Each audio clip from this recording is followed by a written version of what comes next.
Now, Senator Obama has been bashed for his association with William Ayers. Ayers has served on a board with Senator Obama in Chicago, and Ayers held an organizational meeting in his home for Senator Obama's state Senate campaign in 1995. Why exactly was Senator Obama being slammed? Well, it's because Ayers, who is now a Chicago professor, was a member of the radical group, the Weather Underground. But just what is the Weather Underground? Our next guest says the group tried to kill him and his family. John Murtagh, a lawyer and an adjunct professor of public policy at the Fordham University College of Liberal Studies, joins us in New York. Welcome, John. Good evening, Greta. John, take me back to 1970. How old were you then? I was 9, about 6 months older than the senator. What was your father's occupation? My dad at the time was a New York State judge, trial court judge here in Manhattan. All right, so now those two questions are very relevant. So tell us now, what happened back in February of 1970? At the time, Greta, my father was the trial judge on a case called the Panther 21. A number of members of the Black Panther Party on trial for allegedly plotting to bomb a number of landmarks and department stores here in New York City. February 21st, 1970, in the midst of that trial at about 4:30 in the morning, William Ayers' Weather Underground frankly launched an attack on about 4 different sites here in New York. They attacked 2 military recruiting installations in Brooklyn. They attacked a police installation in Lower Manhattan, and then they attacked my family home with us sleeping in our beds with 3 separate bombs. Now, I'm going to ask you a second why you think it was Weather Underground, because the trial was the Panther 21. But first, I want to have you just describe a little bit more your sound asleep and what happened. I was sound asleep in bed. Our whole family was sound asleep. 2 bombs were detonated in the front of the house, the front door and an enclosed porch. The third was actually what today, 38 years later, ironically, we'd call a car bomb. They placed an explosive device under the gas tank of the family car near the back door in a garage.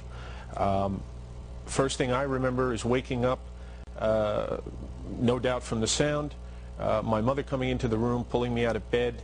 I remember standing in the kitchen with my parents, with my family. We could see flames through the window. But quite frankly, my parents didn't know whether to leave the house or not because you didn't know what was outside. You're stuck in a burning house, but you're not sure whether it's safe to leave.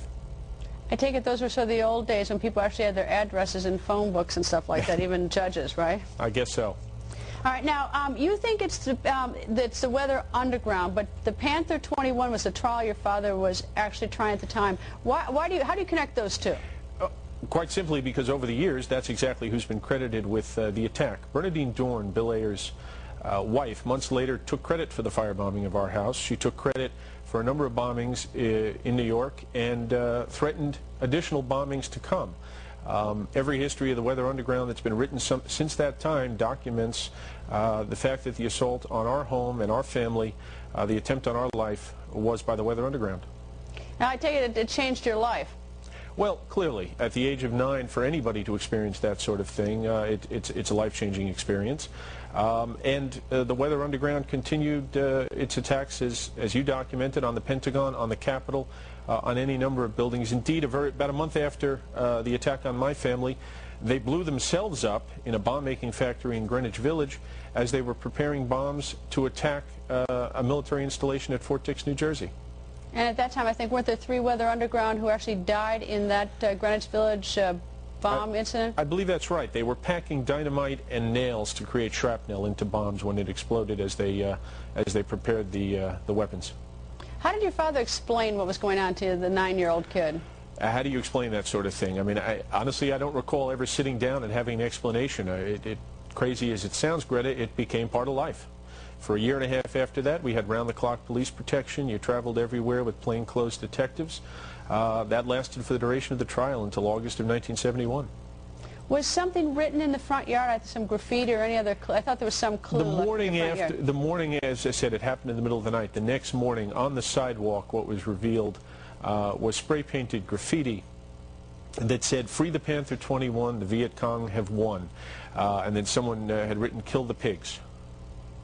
Now, do you know if Bill Ayers was actually part of this? I know that part of the Weather Underground, he signed the original document creating the Weather Underground, but do you know if he was part of it? Bill Ayers founded the Weather Underground. His wife took credit for these attacks and these assaults. And as has been documented numerous times, 35, 36 years later, in 2001, Bill Ayers continues to advocate violence as a means to political end. And I take it you take that from that there's a New York Times interview which he has taken great issue with, saying he was taken out of context or misquoted or something, but one in which he basically said that, you know, he didn't discount the bombing buildings, basically. Well, in an interview ironically published in the New York Times on September 11th, 2001, he's asked if he has any regrets, and he had never expressed any regrets. He's asked if he had any regrets for what he had done for the bombings, and he said his only regret was that he hadn't done more. He went on to say, when asked directly if he would rule it out in the future, he said he couldn't rule it out in the future. This is a man who, his entire life and to this time, advocates essentially revolution against this country. You know, the irony, Greta, if you think about it, think of a man like Eric Rudolph, the Atlanta Olympic bomber. He set a firebomb at the Olympics that killed somebody. He bombed an abortion clinic. He bombed a nightclub. Eric Rudolph is in jail today. Bill Ayers, who essentially did the same thing to the Pentagon, to the Capitol, to military installations, and to my family, is a tenured professor in Chicago and now an advisor to Barack Obama.